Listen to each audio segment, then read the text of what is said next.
আবারও উত্তেজনা মধ্যপ্রাচ্যে। পাকিস্তানে মার্কিন ও ইরানের আলোচনা ভেস্তে যাওয়ার পর পরবর্তী পদক্ষেপ কি হবে সেটা জানতে উন্মুখ ছিল গোটা বিশ্ব।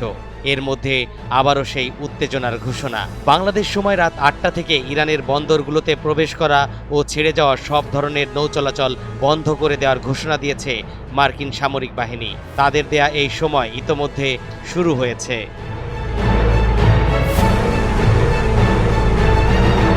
সংবাদ মাধ্যম আল জাজিরাকে এক মার্কিন কর্মকর্তা জানিয়েছেন, নৌ অবরোধ আরোপ ও তা বজায় রাখতে প্রস্তুত মার্কিন সামরিক বাহিনী।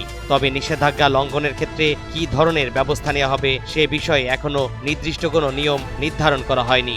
আর এতেই যুদ্ধের দামামা আবার বাঁচতে চলেছে বলে ধারণা করছেন আন্তর্জাতিক রাজনৈতিক বিশ্লেষকরা।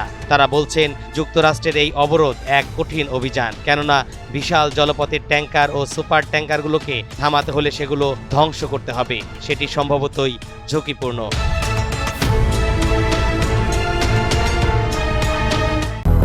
200-র বেশি সার্ভিস ও ফিচারে লেনদেনের সব বিকাশ অ্যাপে সম্ভব।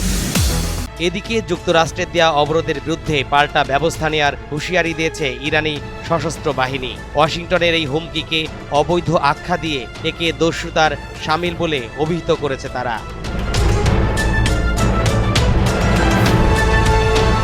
ইরানি বাহিনী বলছে, যুদ্ধ শেষ হওয়ার পরও হরমুজ প্রণালীর নিয়ন্ত্রণ অব্যাহত রাখবে তেহরান। শত্রুপক্ষ সংশ্লিষ্ট কোনো জাহাজকে ইরানের আঞ্চলিক জলসীমা অতিক্রম করতে দেয়া হবে না। তরিকুল ইসলাম, NTV অনলাইন।